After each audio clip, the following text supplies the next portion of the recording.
안녕하십니까. 신지식인 정희태입니다. 저는 국립한국복지대학교 특임교수를 역임했습니다.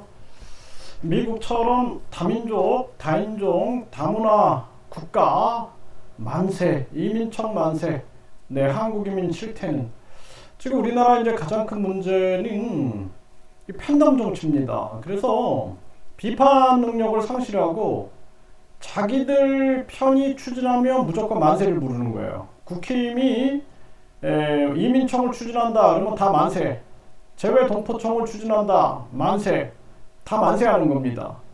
그래서 이게 아주 큰 문제고, 또 이재명 대표가 뭘 추진한다 그러면 또 다 같이 만세 부르는 겁니다. 이런 팬덤 정치, 이게 가장 큰 문제다, 저는 그렇게 보고 있고요. 지금 이제 미국처럼 다민족, 다인종, 다문화 국가로 지금 한국이 가고 있는데, 이게 우리가 굉장히 위험할 수 있다는 거예요. 대한민국에 외국인 투표권도 있죠. 그리고 이 부분이 진짜 과연 관리가 되느냐. 그리고 이민청 만세 부르고 있는데, 이 이민청 통해서 또 얼마나 많은 비자 장사가 이루어질 수 있느냐. 이런 거 또 하나의 기득권이 되고, 또 나중에 이민청을 외국인들이 장악해버리는 겁니다. 외국인 출신 한국인들이 장악해버리는 거예요. 그렇게 해가지고 나중에는 한국의 안보에도 위험을 끼칠 수 있다. 제가 19년 동안 해외 생활을 하면서 많은 이민청들을 겪었어요. 뭐 호주라든지, 그리고 뭐 미국이라든지, 또는 캐나다라든지, 뉴질랜드라든지, 이런 나라들이 어떻게 하고 있느냐, 이러한 측면들을 많이 봤는데, 결국에는 이러한 문제점들이 많이 발생되고 있다는 거예요. 이거를 그냥 미국처럼 다민족, 다인종, 다문화 국가 되면은 우리가 강대국이 될 수 있다라고 포장할 문제도 아니고, 가장 중요한 것은 사회 통합, 그리고 우리가 외국인들에 대한 관리 능력이 돼 있나.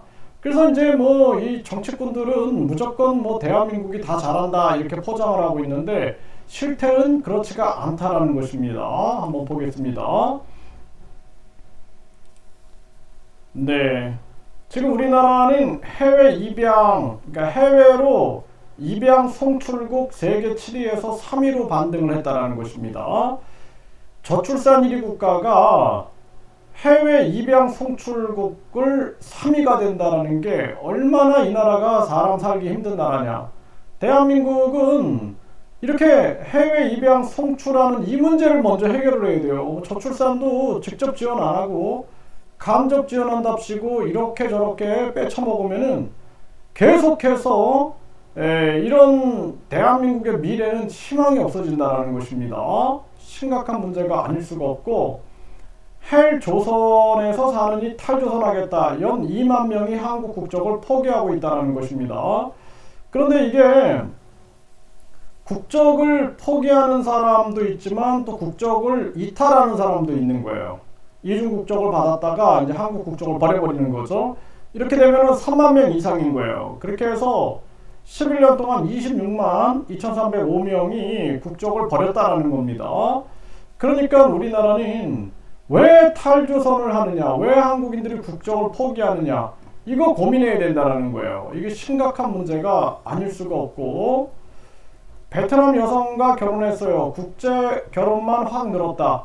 베트남 여성과 결혼이 늘고 있어요, 지금. 근데 문제는 뭐냐면, 이 뭐 베트남 여성과 결혼해서 행복하게 잘 사시는 분들은 박수를 쳐드려야 되지만, 문제는 사기 결혼이 있다는 거예요. 사기 결혼. 그래서 사기 유학, 사기 결혼, 또 사기 관광, 사기 방문, 또 사기 취업, 이런 문제들이 자꾸 생긴다는 겁니다. 이런 거에 관리 능력이 돼 있냐, 이런 게 큰 문제다라는 거예요. 한국 여성이 국제 결혼 1위는 미국, 일본이 아닌 베트남이다.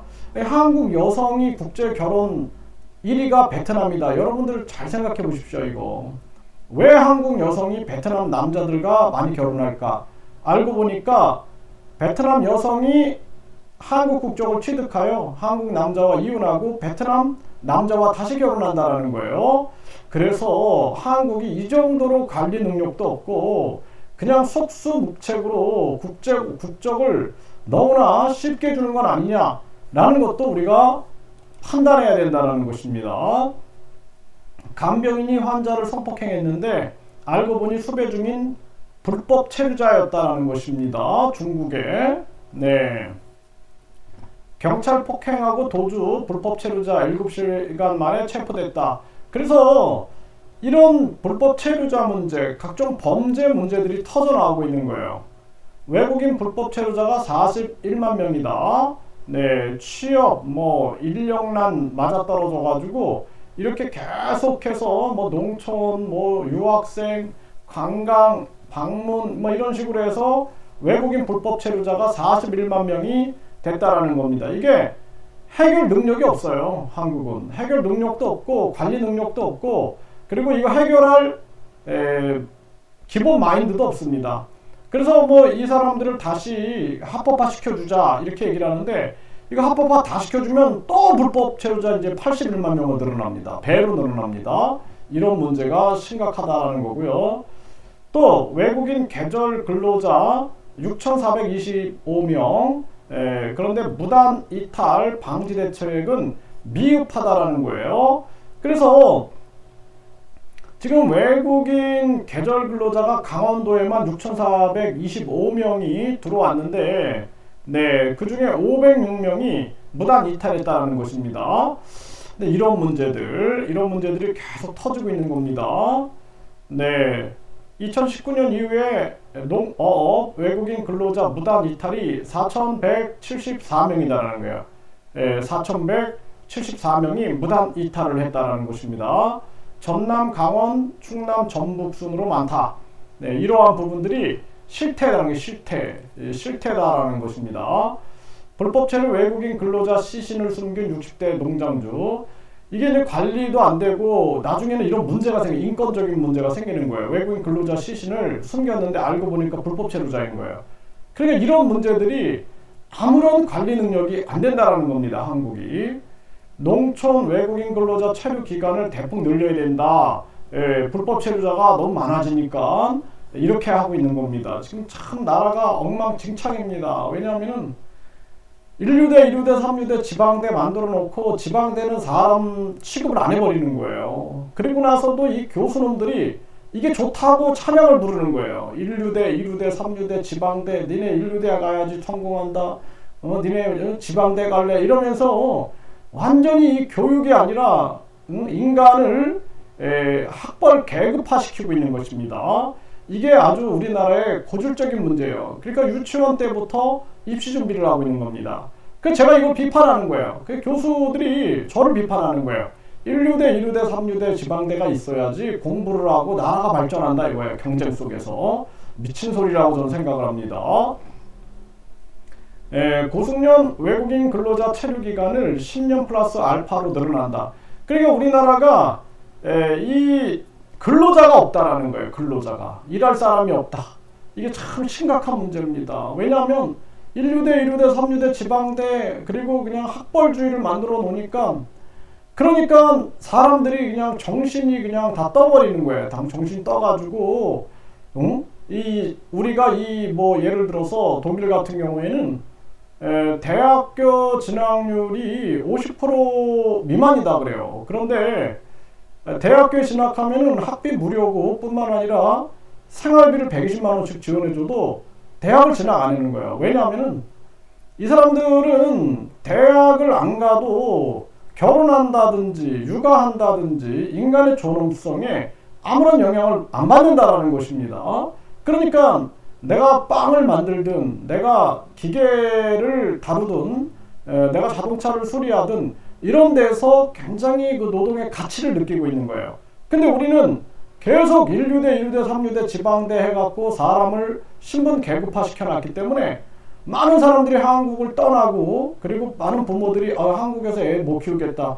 애들을 어렸을 때 그냥 외국으로 보내버리는 거예요. 외국에 유학을 보내는 겁니다. 초등학교, 중학교, 고등학교 그냥 청소년들 유학을 보내버리는 거예요. 이런 문제가 생기고 있다는 거예요. 이게 심각한 문제가 아닐 수가 없고 외국인 마약 사범 태국인 비중 1위 5년간 마약 사범이 급증하고 있다.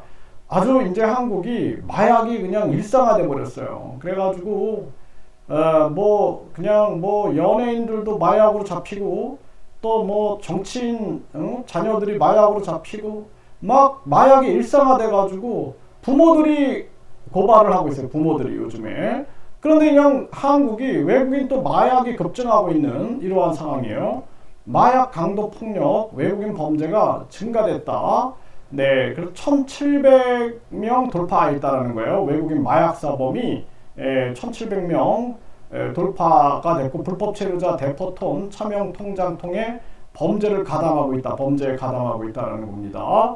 그래서 외국인 범죄가 또 늘어나고 있다. 네, 이런 상황.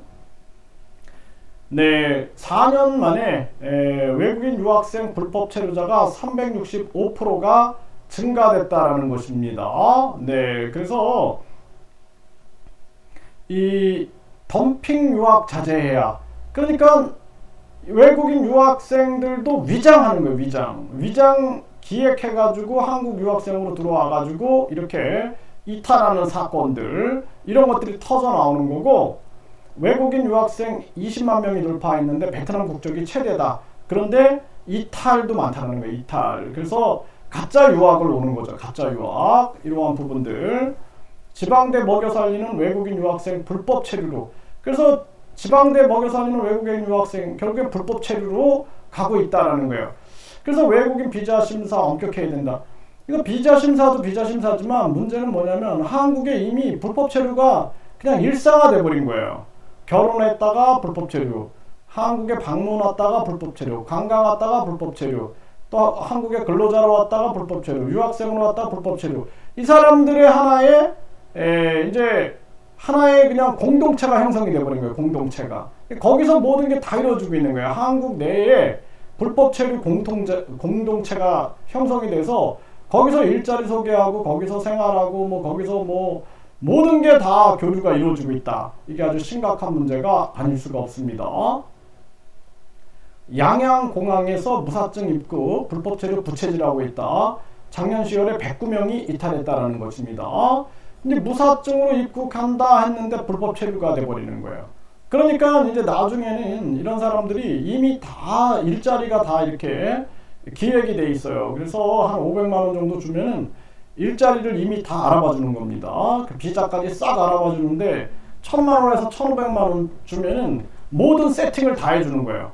그러니까 이러한 상황들이 다 진행되는데 이게 과연 이 브로커랑 공무원들하고 영사들하고 연관이 안 돼 있겠느냐, 저는 그렇게 보고 있는 거죠. 외국인 위장결혼, 사문서 위조, 신고해도 출입국은 절대 처벌 못한다. 그러니까 위장결혼 또 사문서 위조 이런 사건들이 계속 터지고 있는 거고,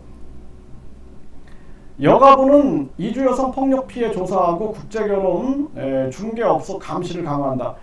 근데 문제는 뭐냐면 이주 여성 폭력 피해도 조사해야 돼요. 그런데 가짜 결혼, 위조 결혼도 조사해야 된다는 거예요. 여성부가 균형을 잡아야 된다는 것입니다. 네, 고려인 신분 위조의 재동포 비자 장사를 했다라는 이러한 비자 장사, 또 베트남 대사관 영사가 비자 장사했다. 한국인 영사 브로커 2명 등 구속 기소했다. 제가 이 영사하고 아주 엄청 싸운 적이 있어요. 영사가 돈을 받고 비자 장사를 하고 있다. 비자 한 건당 우리 돈으로 한 400만 원, 500만 원 받으면서 비자 장사를 하는데 몰래 카메라로 찍어놨다고 한다. 베트남 사람이 저한테 얘기를 한다. 그래서 이러한 일이 지금 있는데 이거 베트남 대사관 이거 계속 내가 베트남어를 할 수 있는데 제보가 들어오는데 어떡하냐 그랬더니 저한테 당신 법적으로 책임질 수 있느냐 그 말, 그 법적 책임지겠냐 막 협박을 하는 거예요. 그래가지고 내가 지겠다. 내가 애국심으로 내가 이런 얘기를 하는데 나도 대한민국 공무원 출신이고 나도 대통령 자문헌법기관의 자문위원으로 4년을 내가 일을 했는데 내가 당신한테 괜히 내가 쓸데없는 얘기해서 내가 얻는 게 뭐가 있겠냐. 나한테 얻는 게 아무것도 없다. 나는 애국심으로 얘기한다. 이렇게 얘기를 한 적이 있어요. 영사가 구속됐잖아요. 네, 참 기가 막힌 일이 아닐 수가 없어요. 비자 장사 돕던 주중 영사 구속, 이게 전 세계에서 일어나고 있는 현상이에요. 해외에서는 더 쉬운 거예요. 해외에서는 모르니까, 네? 어디 가서 돈을 받는지 모르잖아요. 그러니까 해외 공간 영사가 돈 받고 비자 장사. 그래서 완전히 준칙주의로 돼, 준칙주의. 그러니까 예를 들어서 비자 여건 조건이 이렇다 그러면 그렇게 비자가 나오게끔 해야지, 영사 재량권을 주면은 이 사람들이 이 비자 장사에 공모가 돼가지고 돈을 받는 거예요. 그래서 내가 영사가 돈 받고 비자를 주고 있다, 그걸 베트남 사람이 나한테 제보를 했다 해는 안 믿어. 거짓말이라는 거예요. 나를 처벌하겠다, 나를 협박을 하는 거예요. 근데 사실로 드러났잖아요. 사실로. 네. 비자 장사, 의사들, 브로커 11명 무더기 적발. 이게 이제 외국인 환자로 또 위장해서 들어오는 거예요. 외국인 환자. 네. 이게 심각한 문제가 아닐 수가 없습니다. 비자, 뇌물 받고 비자 장사 법무부 직원 영장. 내가 얘기했죠. 법무부 직원들이 비자 장사한다, 뇌물 받고 외국인들한테. 거짓말이 아닙니다. 저는 근거가 없는 얘기는 안 해요. 외국인의 뇌물 받고 비자 장사 법무부 직원 영장을 받았다라는 거죠. 이게 사실입니다. 사실. 네. 그래서 대한민국이 지금 이 팬덤 정치, 미국처럼 다민족, 다인종, 다문화 국가 만세에 부르고 있는 거예요. 이민청 만세. 왜? 내가 지지하는 지도자, 정치 지도자, 위대한 지도자가 추진하니까 다 만세, 만세, 만세 부르고 있는 거예요. 아무런 준비도 안 돼 있다는 거예요. 한국 이민 실태입니다. 실태. 그래서 내가 걱정을 하는 거예요. 그래서 나도 이민청을 반대하는 입장은 아니에요. 우리나라가 네, 정말 외국의 우수한 인재 또는 한국의 부족 직업군에 대해서 외국인들을 유치해야지 경제가 돌아가니까. 근데 나는 이 실태를 알고 나서 이걸 지금 내가 우려하는 거예요. 우려. 실태를 제가 몰랐으면 우려 안 하는데 실태를 아는 거예요. 내가 19년 동안 해외 생활을 하면서 대한민국 영사들, 그리고 대한민국 법무부 공무원들 비리, 그리고 대한민국의 이 정관, 현관, 유착 비리, 또 이 영사로 근무했던 사람, 또 뭐 법무부에 근무했던 사람들이 나와가지고 또 다시 연결돼가지고 정관, 현관, 유착 비리가 만들어지는 거예요. 이런 상황들, 그리고 위장 결혼, 위장 유학, 위장 취업, 위장 방문, 위장 관광, 위장 투자 뭐 등등 이런 현상들을 내가 내부에서 아주 세밀히 보면서, 아, 이게 완전히 대한민국은 매국노들이 넘쳐나는 나라구나. 영사놈이 비자 장사하는 거 매국노 아닙니까? 예? 아니, 나를 잡는다고? 나를 잡아가지고 감옥에 쳐놓겠다고? 미친놈 아니에요? 예? 아니, 대한민국에 걱정해가지고 이 영사를 대면해가지고 얘기했는데 어떻게 그런 애국적 발언을 하는 사람에 대해서 모멸감을 줍니까? 이게 현실인 거예요. 현실. 대한민국. 그리고 뭐 제가 사실인지 모르겠는데 어떤 사람이 저 찾아와가지고 법무부에서 나를 조사하라고 했대. 나를. 그래가지고 나를 만나가지고 뭐 이것저것 캐먹더니 나중에는 아니 그런 분 아니네요. 그래. 아니 내가 무슨 뭐 간첩입니까? 예? 이 지금 우리나라가 이 정도로 심각한 그러한 현실이 아닐 수가 없다라는 것입니다.